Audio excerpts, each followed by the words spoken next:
I wanted to ask you, like, what do you think is the hardest thing you're working on right now? Like, what's the most challenging thing you're working on internally or externally? Could be creatively, it could be habit wise. What is something that you're struggling with or grappling with that you're working through? Happiness. Wow. Okay. And so when I say that I'm working on happiness, what I've realized about myself, Jay, is that I have done a lot of things in life, but I've spent the vast majority of my life being so busy and keeping myself so busy as a means to outrun, I think, a deep-seated unhappiness. And that when the pandemic hit and I had to slow down and I had to truly say to myself, okay, you can't go anywhere. You cannot regulate your anxiety by running to Target. You can't catch a plane. You can't, it's you and you and yourself right now, Mel. And all the coping mechanisms that you used to have that distracted you from the fact that you're just not that happy. They're not there anymore. And unless I want to drink myself into the ground, which I don't, and numb it, or hit the vape pen or take a gut, unless I want to numb it, I got to deal with it. And so I've spent the last 2 years, and I continue to focus right now on the number one goal that I have, which is to learn how to be happy and content wherever I am. And so this morning is the perfect example of catching this profound sadness, which is part of the human experience. Deeply missing somebody is also about loving them, right? And noticing that I was going into the negative. And part of being content and being happy wherever I am is not trying to fix things. It's being okay with things. It's allowing the emotion to rise up and then noticing that there's a different way to feel. And so in that moment, I just am doing what I'm doing a lot of, which is just breathing through those deep moments where I'm like, why am I complaining about this? This is so stupid. Why am I obsessing about this thing tomorrow? And I'm not even here right now. And reframing things in a more positive way. And this might surprise people because I am a very positive person. I am a very optimistic person. But when I really slow down, my mind runs 1,000,000 miles an hour, and normally it's 15 steps ahead, which means I'm never content where I am. And so I've been doing a ton of work, in my nervous system, in my body. Instead of going right up here and trying to wrestle with my thoughts, I've been going down into here to just anchor in my body and slow things down and be physically where I am, where my feet are. And so then there was a second thing that happened. So again, I'm working on happiness. That's the thing I'm really working on. It's like a muscle, right? When you talk about happiness, it sounds like you believe you deserve it, and you sound like you believe it's yours for the taking. It's like it is a clear goal, direction, it's there. Yeah. And I think what's happened is subconsciously or consciously, so many of us don't feel we deserve happiness, or we don't feel we're worthy of happiness, or we actually think mediocrity is a safer place to live because then we don't have our expectations being unmet. We don't have the fall of, I wanted this, but I got this. Right. And so I had a friend the other day who sent me a message and he said, take a look at this. And it was all about how really we shouldn't strive for happiness. We should strive for mediocrity, because mediocrity is where most people will end up. So that was that the sucks. literally, this is the message. So my friend messaged me, he goes, what do you think of this? I think it sucks. That's what Mel Robbins thinks. I think it's the worst advice I've ever freaking heard. How about that? It's the dumbest thing I've ever heard. Here's the thing, Jay. So one of the things I also wanted to say is that I'm 54, and it's taken me a long time to figure out that I was actually not a happy person. And I don't think I really truly understood what happiness is. And maybe I'm using the wrong word. Maybe the word is the problem, because I always associated happiness with parties and laughter and I'm just full of joy and I just, it's this very positive thing. And again, I am a positive person. I'm a very optimistic person. But if you were to put a speaker on my head and broadcast the things I said to myself, you would literally check me in to the 7th floor at Mass General Hospital in Boston, Massachusetts, because It was a constant drumbeat of negativity. And as I, one by one, Jay, started to fix the problems in my marriage and my finances, with my anxiety, as I built a business, a lot of people are surprised to learn that most of what you see that I've built has been built in the last 6 years, literally. And so as I started fixing things outside, that default drumbeat did not go away. It just was a situation where I no longer had anything outside of me that was rationally wrong.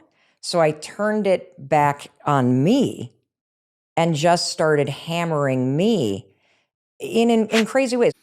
I think we think of life as binary, like you have to make a choice. You're either going to be a hustler or you're going to be peaceful. You're either going to be a winner or you're going to be a loser. You're either going to be wisdom and zen or you're going to be money and materialistic, right? And it's almost like you feel you have to make those choices early in life. And I think when you came in here, we were talking about something, and I really, really think it's something that a lot of our listeners will resonate with. The idea that so many of us experience pain of not going after what we want or what we need or what we feel is our calling because of the pain that comes with that. Yeah. And so we settle for the pain of where we are. Yeah. And I think those two ideas are related because, again, we think there's this choice you have to make at any point in time where it's like, I'm either going to live the life of my dreams or I'm going to be stuck forever. And then we're like, okay, well, I'll be stuck forever because my dream seems so far away. I remember being there, and it's always hard to help everyone who's listening realize how much I felt that way. So how old were you? This was 6 years ago for me. Yeah. Oh my God, that's right. You and I have this crazy parallel path. Yeah, 6 years ago. So 6 years ago, I was working a safe corporate job. 6 months from now, I was about to be married to Radhi, and I was making £31,500 a year. And that was my salary at this company. And I was doing extremely well at the company, so I had a good track to progress there. And I'm sitting there going, I've been there for 2 years, and I'm like, I don't think this is where I'm meant to be. I was looking at people who'd been at the company for decades. I've always said to people, look 10, 20 years ahead of you and look at that person in a company and go, is that where I want to be? And I was like, well, even if they paid me as much as that person's paid, even if I got all the benefits that person got, I don't think I want to do that in my 50s. And so I thought to myself, okay, well, then I have to take a risk. So, and obviously that was like a 2-year journey of even convincing myself. Let's talk about that. If someone's sitting there right now, passionate about something, wanting to get inspired, wanting to do something, but they're settling for the pain of where they are. And that's why I asked that mediocrity and happiness question. Yeah. It is really that dance between I'm going to settle for where I'm at or I'm going to be where I want to be. How do you think about that journey? How do you start? You know what just popped into my mind in a weird way? Cancer. If you got diagnosed with a cancer that was treatable, would you try to treat your cancer? Yes. Of course you would. Because otherwise it would kill you. When you feel this call or this burning desire, and I feel like we all have this flame inside of us. We are not like a boiler where the pilot light can blow out. That is not how a human being is wired. You, whether you're stuck, whether you're in pain, whether you're suffering, you still have this flame inside you that is burning. And when you actively engage in your own campaign of misery and you actively tell yourself the reasons why it's not going to work, or the reasons why you can't do it, or the reasons why now is not the time, or you're never going to make it happen, or it was great for Jay or great for Mel, but nothing ever works out for. When you engage in your own campaign of misery, you are creating literally a cancer inside of you that eats at you. And we don't realize that by engaging in this campaign of misery, because it's active, that flame is burning inside you and you are actively convincing yourself not to do anything. It is an active engagement. That's why I call it a campaign, because that flame is going to keep on burning. which is why the campaign has to get louder and the excuses have to get louder. And you know what starts to happen? Is you start to listen to that campaign and you start to feel pain because there's something burning inside of you. And the only cure for this is to stop listening to that campaign and simply start taking small steps, just one every day toward the thing that you want. I talk to my daughter about this all the time. So she dreams, absolutely dreams, of being a singer-songwriter, solo artist with a successful career, literally stadium tours. And if I'm being perfectly honest, this kid has all of the talent and all of the, like, she's one of those 5-tool players, and she is a great person, kind, and just awesome. And she's even in a program for it, the best in the country. She has everything. She just has to do the work. What is the work? Well, the work is simply writing crappy songs every day. The work is not listening to the campaign of misery, because all around you, you're going to see evidence of this person's better, or that person this, or this one's that, or there. When you listen to that campaign in your head, it is like a cancer inside. It causes pain because you can feel when you are giving up on your own potential. And that is the worst kind of life to live. And we're all, I remember I was the president of that campaign in my own life. Like, you know, I was like, when you, and I want people to understand this, is that everyone you think is doing something good with their life, at one point they were the presidents of this campaign of misery in their own life. I remember saying, well, that never's going to happen for me. Those things only happen to those people. I remember also watching things, and this was the key one that I realized had to go. You know, I'll tell you some insane stories. So here I am, crazy successful in the audiobook world. The most successful self-published audiobook in the history of audiobooks is The 5-Second Rule. That leads to a 7-book Audible original deals with Audible because of the success of that. And I kept telling myself, Jay, I'd look at you, you know, and I'd look at a ton of our other friends who, you know, have these amazing podcasts, you, Rich Roll, like, you know, just everybody. And I'd be like, I missed the boat. I'm too late. There's 2 million podcasts out there now. I can't do this. I don't have anything different to say than Jay. Jay's already got, you know, it covered. Like, why would I jump in there now? And then I would, like, in the stands for 6 years. And you know what else I would tell myself? Well, you're just successful because Audible's your partner. And if you were to try this, you're going to fall flat on your face. And you don't have time. And here's another thing that I tell myself. Well, who on earth is going to come to Boston to sit in a studio with you, Mel? Everybody's remote now. Boston is not a media place. Nobody travels there. Like, just in the freaking stands, telling myself, no, no, no. Now, here's the thing about campaigns of misery. It does not actually mute the heartache and the pull that you have, because your dreams actually can't leave you. They're meant for you. Mm-hmm. And so all that campaigning or the drinking or the numbing out or the avoiding the thing that is inside you, it doesn't make the dream go away. It just creates more pain. And so finally, you know, it was 2 years ago that I'm like, I have to, like, take my own advice. And I got to make some major changes, because I knew when I was going to step into the podcast space that I was going to make it the only thing that I was doing, that I needed to complete all the speaking engagements that I had. I needed to create different boundaries around, like, I had to get serious about taking the steps and getting on that court. And that's what I've been doing for the last 2 years. And a lot of people don't know that I actually got my start in 2007 hosting a local radio show. And I have wanted to get back to radio for almost 12 years because I love the intimacy of it. And so, and I can't, like, you know this, you can't share your life in real time in an audiobook. No, definitely not. You can't do it in a 60-second reel. But I, too, sat there in the stands, actively engaged in my campaign of misery. Here's another area of my life where I engaged in campaign of misery: loneliness.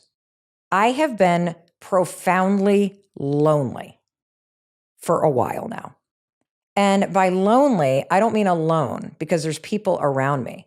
But I have, and I think a lot of people feel this way, and I know a lot of women do, particularly when your kids get older and the social, you know, like, things change. And I think a lot of us are struggling with adult friendship. And especially coming out of quarantine, people are now kind of, I don't want to leave my house, not because of anything going on, but because I like being home. Yeah. And so I started to get serious about the fact that I was really in the stands in my life, complaining to myself that I didn't see my friends, that I don't have friends, that I'm really lonely, but I wasn't on the court. What are you going to do about it?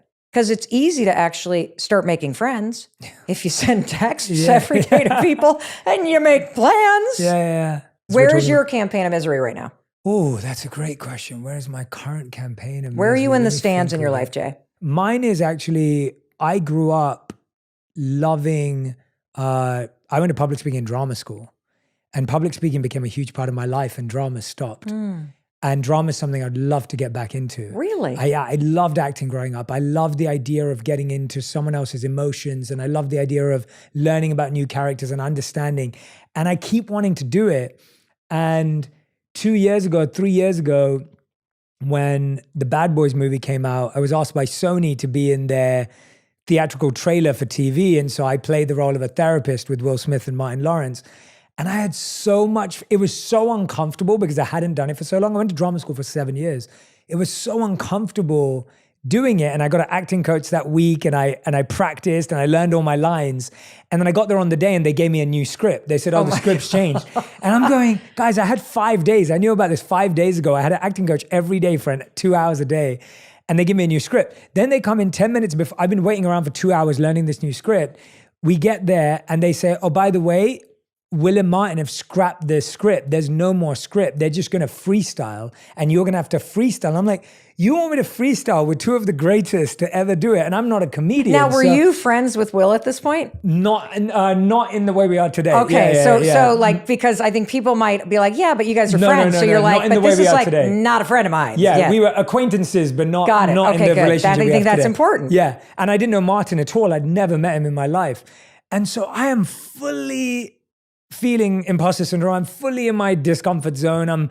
And I had the most fun. You're on the court. Yeah, I was on the court and I had fun. But then since that day, I retreated. and so that's been, if I'm completely honest, that's where my heart is. I love the idea of getting to be, I've always loved biographies, and I've always loved autobiographies. I've always loved true stories. And so if I had the opportunity to learn or play or be in a true story, that would fill my heart with a lot of joy. Is there somebody that you would dream of playing? No, I don't have that. That answer I don't have clear. But yeah, that would be my honest answer to that question, if that's something I'm in the stands on. I'm so glad you asked me that. Thank you. I've never publicly talked about that. I've never shared that really with anyone beyond my wife. What is the difference? Because I think this is where it goes wrong. I meet a lot of people who talk to me about their dreams, and even mine, and I want to clarify mine in a second, the one I just shared with you. What is the difference between a dream and delusion? I'm going to share my initial thoughts before I hear yours. When I say I would like to do more drama or acting or experiment with that phase of my life, my dream is not at this point in time to win an Oscar. My dream is to try to creatively express myself and see whether this vehicle is a form that brings me joy, happiness, and meaning in my life. Yeah. That to me is not delusional, because it is giving myself the opportunity to put my, using visuals, like put my, what are they called? Stabilizers onto my bike and see if this is real. Right. I often find people whose first dream is, I want to build $1 billion company, and they've never built a business at all, or have business experience. Or I hear, I want this to be the number one thing in the world. And while those are nice aspirations, I'm not sure that, I actually think, and this is just my personal take, I never had those when I started.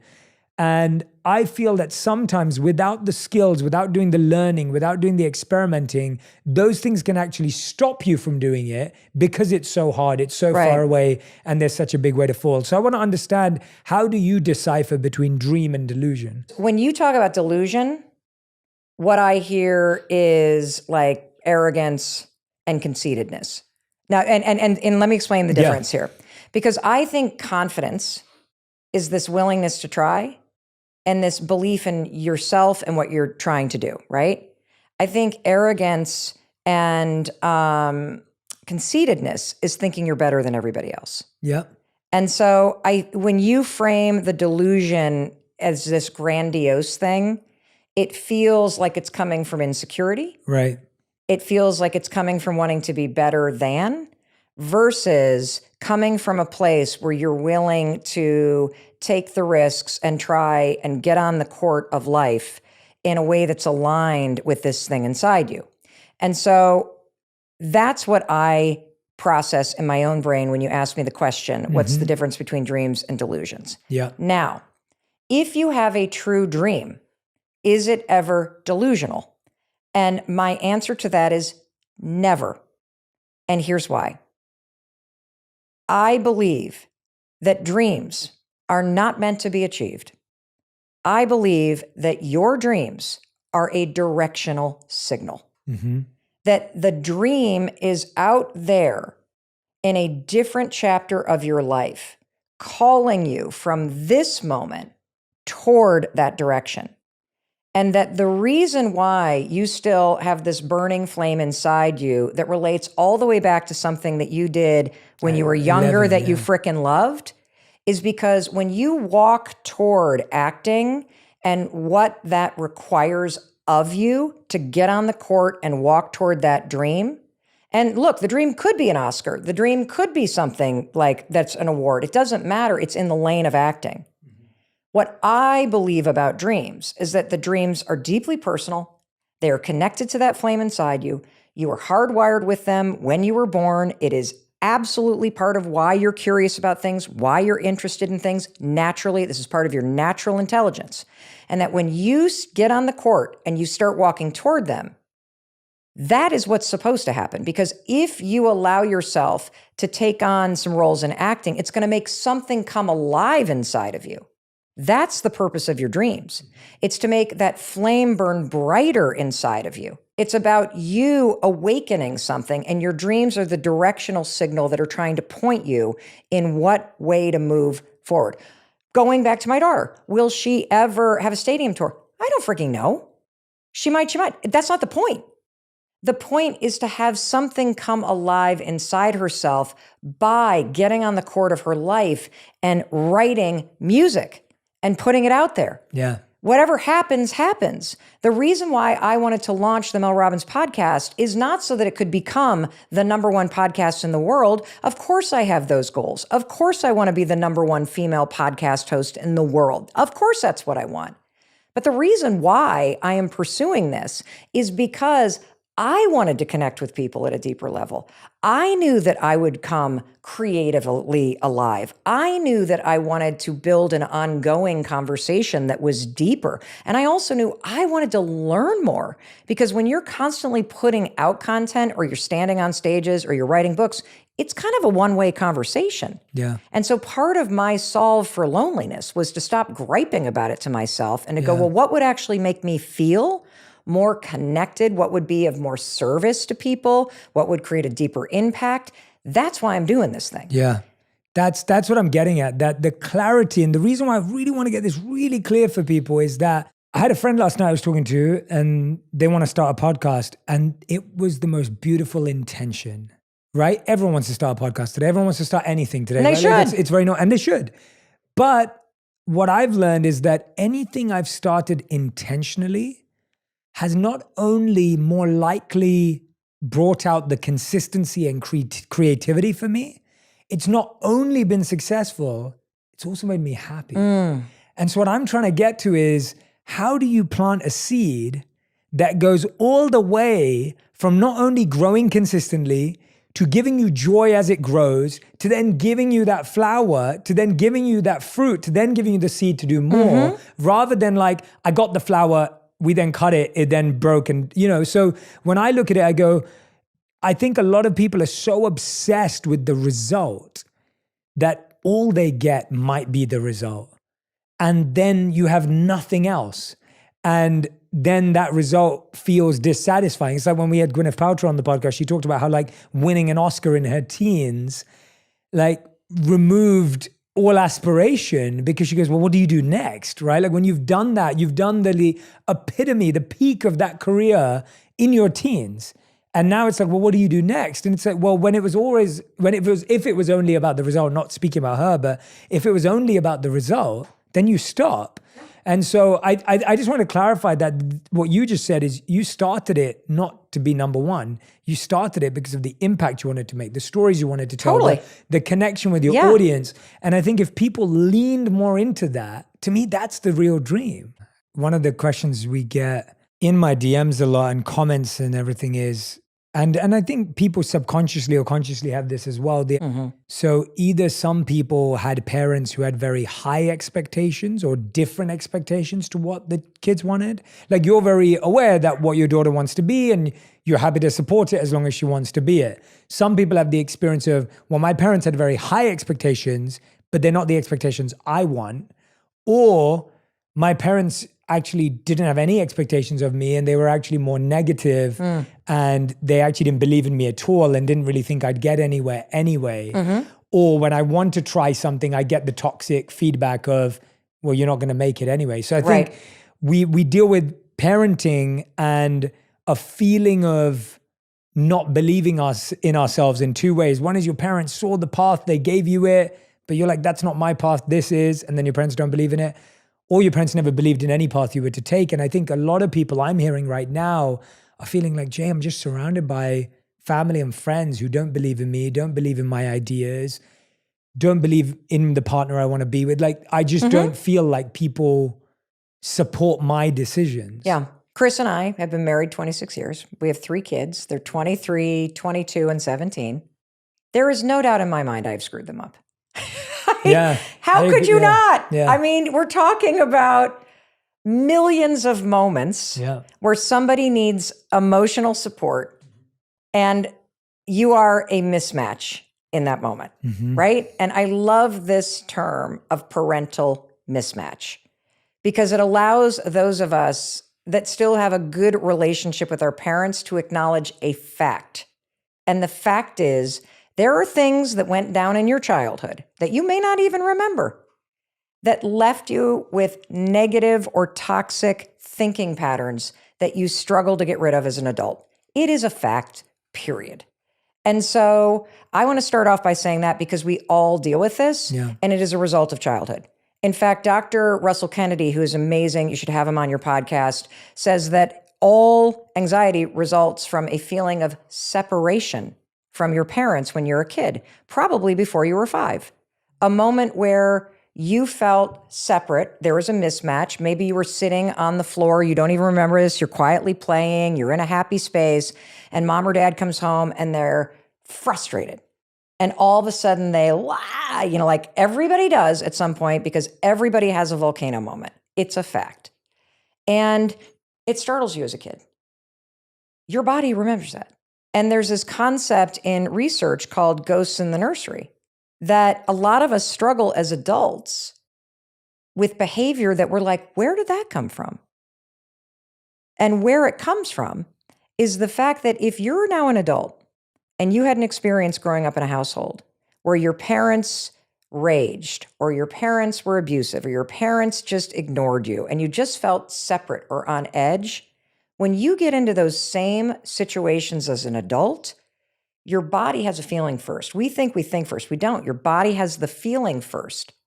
And then your body repeats the behavior that you actually observed as a kid. I speak English because I observed and absorbed the language my parents spoke. And so there are patterns that you're struggling with that do not serve you as an adult that are not your own. And so I want to say that first and foremost, okay?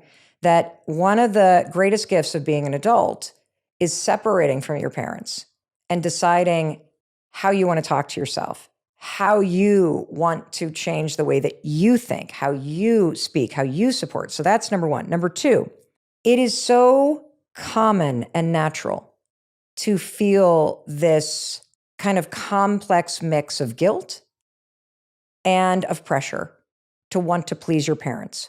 Why? Because you needed them to survive as a kid. It's not like you could leave.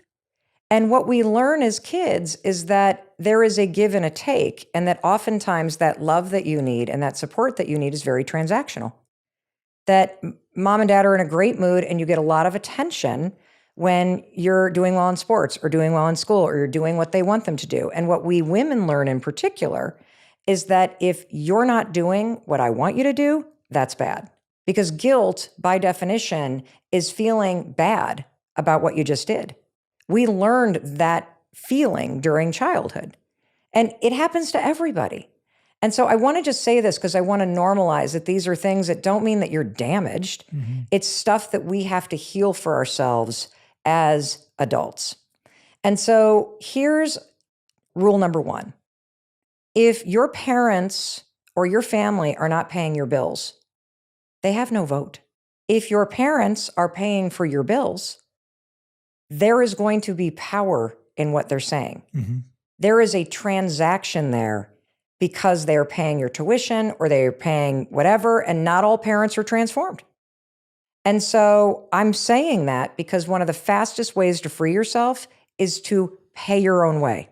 And when you pay your own way, you start to feel very empowered to pave your own way. I happen to believe as a parent that my job is to help my kids figure out who they are. And you do that by listening. You do that by validating their experiences. You do that by not seeing them as an extension of you, that what school they get into somehow means that you're a good parent or a bad parent. The best thing that you could do for your kids is figure out what's going to make them happy and support them in doing that. And the other thing that you can do is help them make decisions by helping them figure out what decisions are right for them. So I'm saying all of this because 0 to 18, so let's use another metaphor, because I, again, love metaphors. Life's one big road trip, okay? Every year of your life is a mile marker. From 0 to 18, you're not even driving the damn car.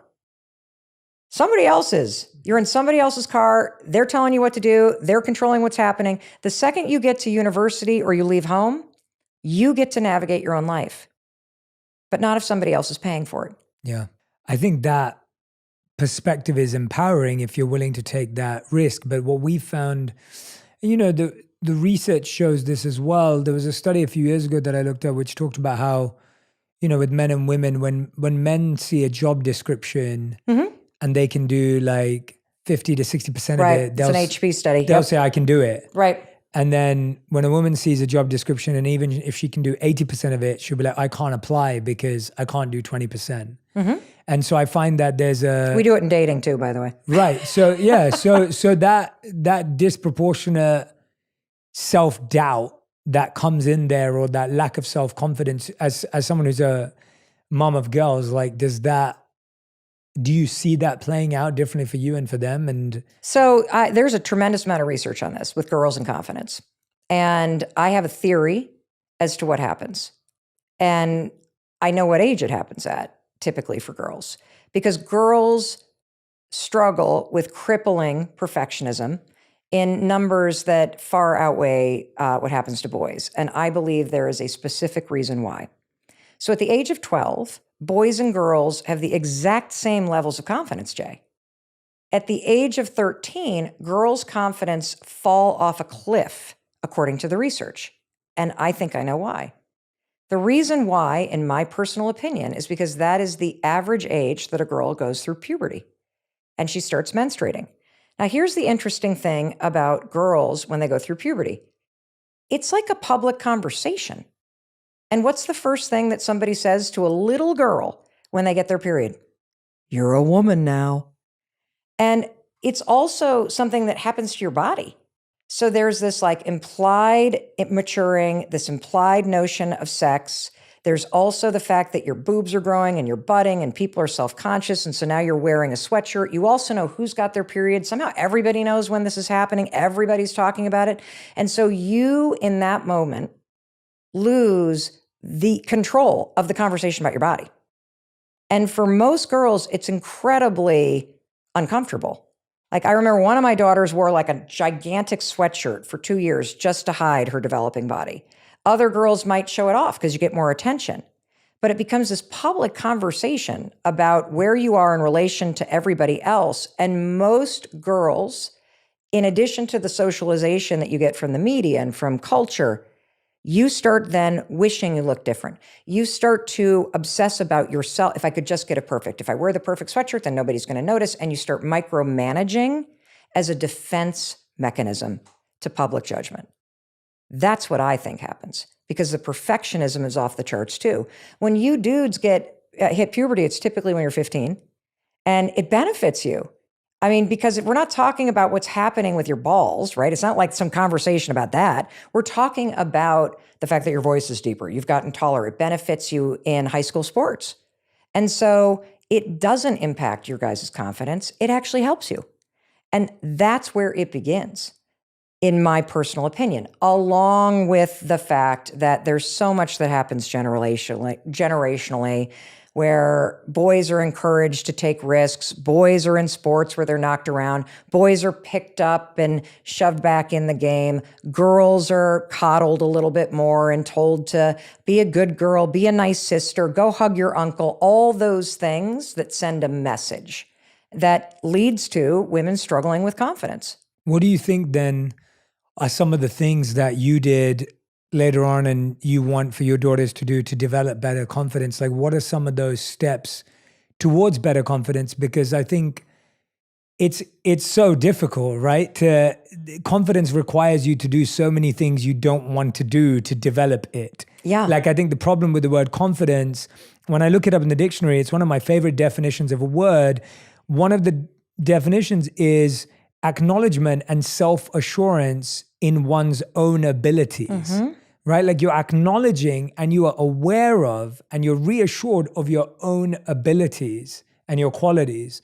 And so when I look at that definition, I go, okay, that requires you to do things that, like, you don't build your self-respect when you sat out on the beach. But you do build your self-respect when you went and hiked up a hill and then walked back down, right? Like, your self-confidence doesn't grow because you sat out in your garden and didn't do anything. Your self-confidence grew because you learned how to garden or do something, right? Your self-respect, self-esteem, and self-confidence grow when you do things that are not obvious or easy or simple. Right. But like you're saying, we're not trained in that way. So what are some of the steps that people could take towards self-confidence? Yeah. First, here's what I want to tell you, and then I'll give you some steps. So confidence is one of those topics, Jay, that we have backwards. Everybody hears the word confidence and they think it's belief, like up here. Yeah, I agree. Confidence, my definition of confidence that I want everyone to walk away with is confidence is the willingness to try. In research, there is something called the confidence competency loop. And what that means is that as you try something for the first time, like I was curling my hair this morning, and I freaking burned my ear. And my daughter casually says, gotta learn somehow. By trying, and by the way, screwing it up and burning my ear, I still am gaining a little bit of competence. I know to hold this thing a little bit further away from my ear now. By gaining competence by burning my ear, I now am gonna try again, and I'm gonna be a little bit better. And I'm going to gain a little bit more confidence. And then I'm going to try again. And I'm going to learn even more. And so confidence, at the heart of confidence is action. It's the willingness to try. And all you need is to know that if you try, you're not going to die. You're just going to learn something. And when you learn something, it removes a little bit of the insecurity so that it makes it slightly easier to try again. And so I would follow the 60% rule, okay? And I use 60% because that is the figure that was in the HP study about men applying for jobs when they feel 60% qualified. If you look at something that you want to do or try or apply for, and you feel, whether it's 60% qualified. Okay, I got 60% of the stuff, because the truth is a job description, everybody, a dating profile, that is not requirements. That's a wish list, okay? If you got 60% of this stuff, freaking go for it. That's rule number one, the 60% rule. The other thing is that if you're looking at doing something that you're scared to do, maybe it's signing up for an improv class. Maybe it is ordering the podcast equipment. Maybe it's signing up for Genius. Like, you've been thinking about it, you've been thinking about it, you've been thinking about it. If you on a scale, you're on this teeter-totter, if you tip more toward I'd really like to. So about 60%, right? Wait, versus 40%, I'm kind of nervous. Freaking do it. That's how you build confidence.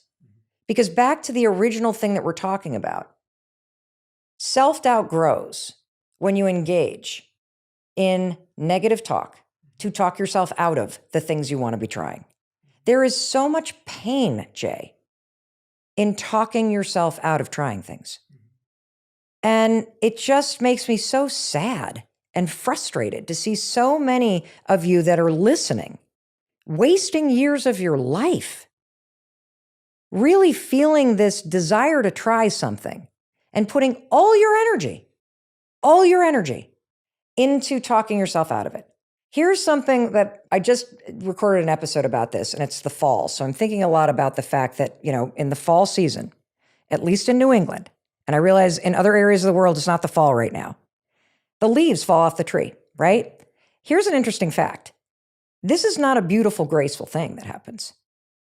The tree pushes those frickers off its branches as an act of survival because leaves have a huge surface area and they require a lot of water to be able to capture the sun and convert it into energy for the tree. And over winter, there ain't no water. And if those trees are there, the leaves are there, the tree's going to die. And it's an energy conserver. It is an energy issue.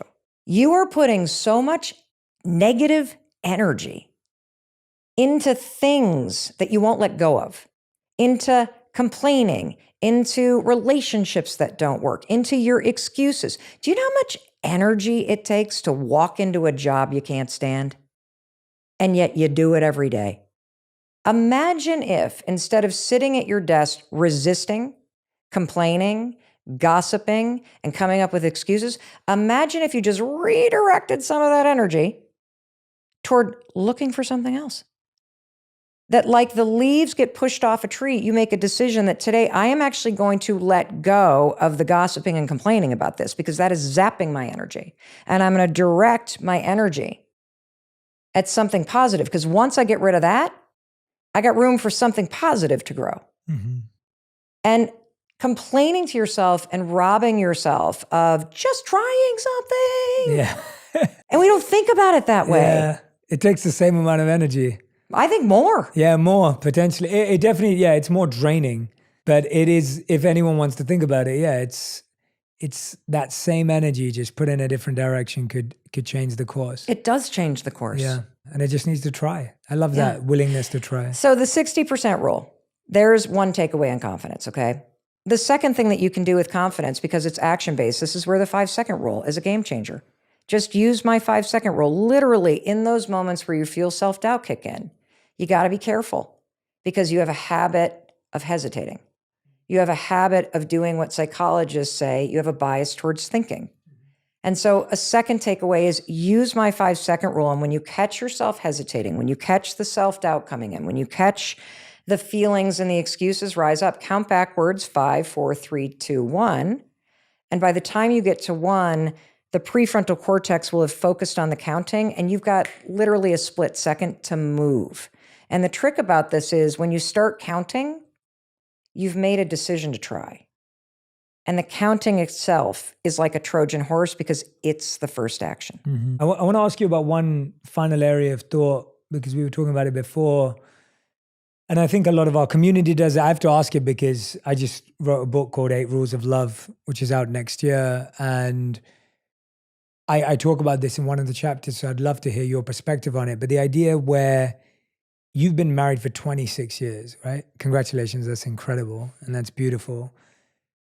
In that time, you and your partner are going to go through different stages of personal growth, personal evolution, collective growth, collective evolution. Sometimes you're going to feel ahead, they're going to feel behind. Sometimes they're going to feel ahead, you're going to feel behind. Sometimes it's not even about ahead or behind. The question I have is, if someone's listening and their partner, or even if they're not in a relationship, their friend, I was just speaking to someone the other day and they were saying, yeah, my friend is a bit envious that I just landed my dream job, or I'm just meeting the guy that we always feel ahead or behind of the people that we're closest to. Even if we love them and we want them to win, there's that feeling. if someone's in a relationship, someone's got a friend that's feeling behind, or maybe they're the person who's feeling behind someone else, what do we do in that scenario? How do we support ourselves, support others? How can we think through that? Because I think feeling ahead or behind is never fun. Even feeling ahead is not fun. Yeah. When you feel behind, that's your insecurity, putting a lid on what you believe is possible for you. So that's number one. Recognize that that's insecurity blocking you.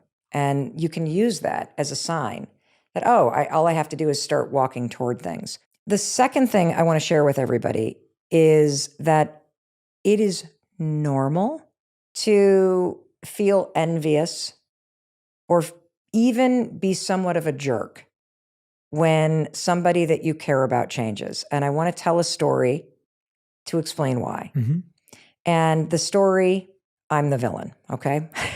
Which is basically the role I've played in my marriage. Poor Chris. Chris is wonderful. Yes, Chris is amazing. So Chris, a couple years ago, decided he was going to completely stop drinking. And he went on this deep spiritual journey, and he was going to stop drinking for a couple years. And he became a Buddhist meditation instructor and a yoga instructor and started his men's retreat business. And I'll never forget the first night that he was not drinking. I open up a bottle of rosé. I'm pouring a glass of rosé. Everything's great because I'm cooking. Great. The second night, as I'm opening up a bottle of rosé and Chris is like cracking open, like, I don't know, like a St. Croix, I'm starting to feel agitation. I'm starting to feel the campaign, the complaining, the this and the that. And I notice it. I'm like, don't say anything. The third day is when Mel the villain showed up. And I'm not proud to admit this, but I want everybody to hear this so you understand what's actually happening inside of your relationship. I crack open the rosé. I'm pouring my glass of wine. And I turn to Chris and I'm like, come on. You want to have a glass of rosé with me? And he says, no, I'm good. And I said, it's like juice. It's like juice. Jerk. Give it to a 4-year-old. There he goes. Yeah, it's like juice. Mel, I do not want a glass of wine. Stop asking me. And I said, okay, I'm sorry. It's just that it makes me feel bad. And this is when he said something that he said, nobody cares what's in your glass but you. And if what I'm putting in my glass makes you question what you're putting in yours, then maybe you have some work to do. And it is easier, everybody, to question somebody else's change and even sabotage it because their change and growth creates a change in energy and ripples and changes in patterns that make you wake up and start realizing that maybe some of the things you do don't work for you. So when that friend of yours stays in to write a business plan, how many of us on a Saturday night have been like, oh, come on, you work on it tomorrow. Do you have to go to the gym today? Stay in bed with me. That's that same behavior of dragging somebody to join in with you and pour what's in your cup. And so I want you to understand this is normal. And it's a really good sign because it means that your behavior is not only changing you, but is sending waves at somebody else that has just given them a wake-up call. And most of us push against those wake-up calls. And that's what they're doing because you're very safe to do it with. And so that's something that's really important to understand. And I find that the best way to support somebody, because we all know we can't change somebody else, is you keep a laser focus on what you're doing.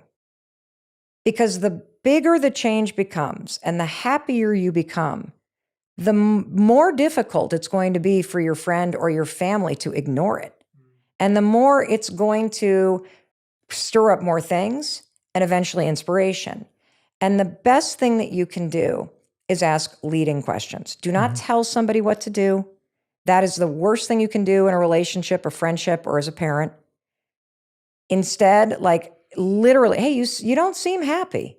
Is there anything that I can do to help? You don't seem like yourself. Is something going on? Do you need support in something?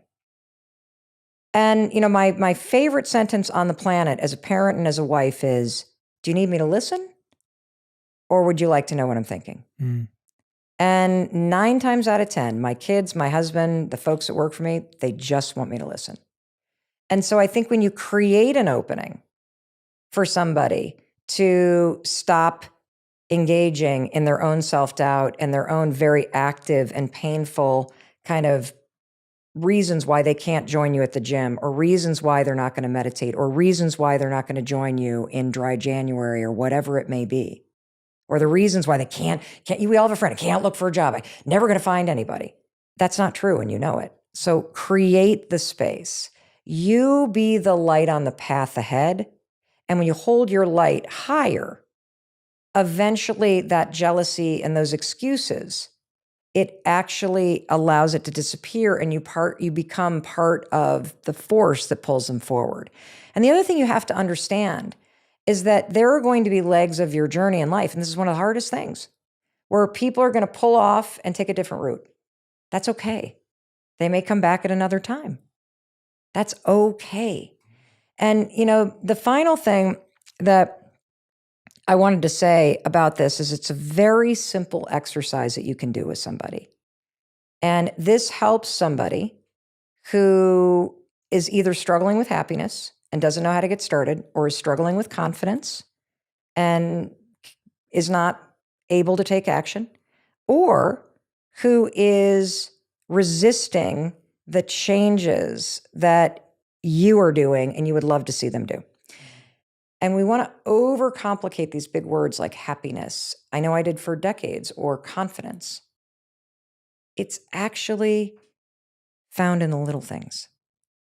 If you do this simple exercise of drawing a line down a piece of paper, and you write down what life looked like in great detail. When did you wake up? When did you go to bed? How often were you with friends, family? What were you doing for work, exercise? What were you eating? If you then compare that to what life looks like now, you now know what to do. And the fact is, your whole life is the little things. It's when you wake up, it's the first thing you look at, it's what you do with your body, it's how you greet your spouse, it's how you talk to yourself, it's what you say to yourself when you look in the mirror, it's the mood that you walk into work with intentionally. It's how you greet your animals or your roommate when you end the day. It's the tone of voice that you use. That's your whole life.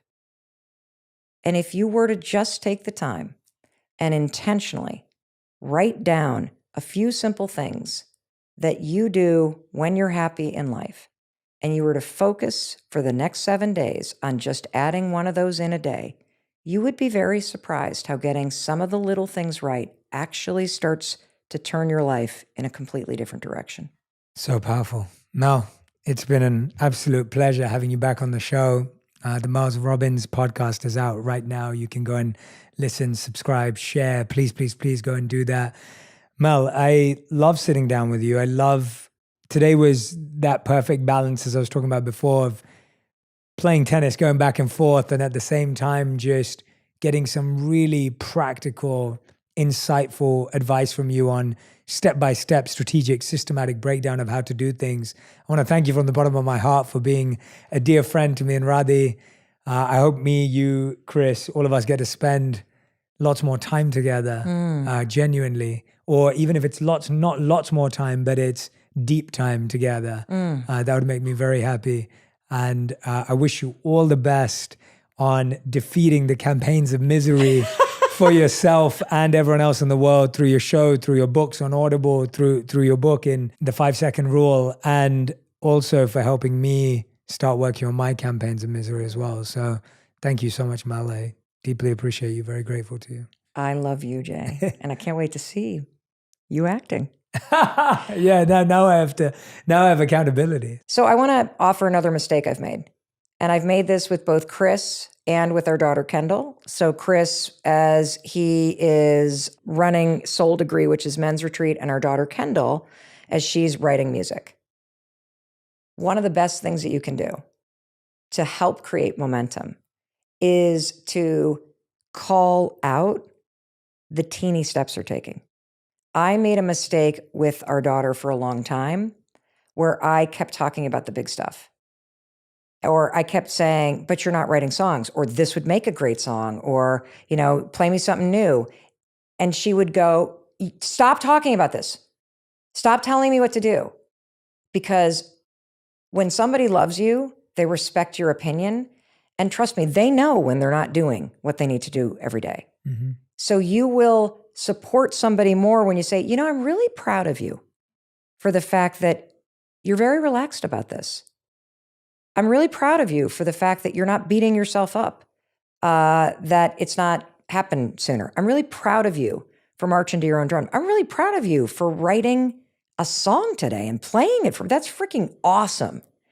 Acknowledging the little stuff is incredibly powerful. Yeah. Because the person has to push through so much of their own stuff that if you go, oh, and you should do it this way, or, oh, have you tried that? Or, oh, it'd be great if you do this.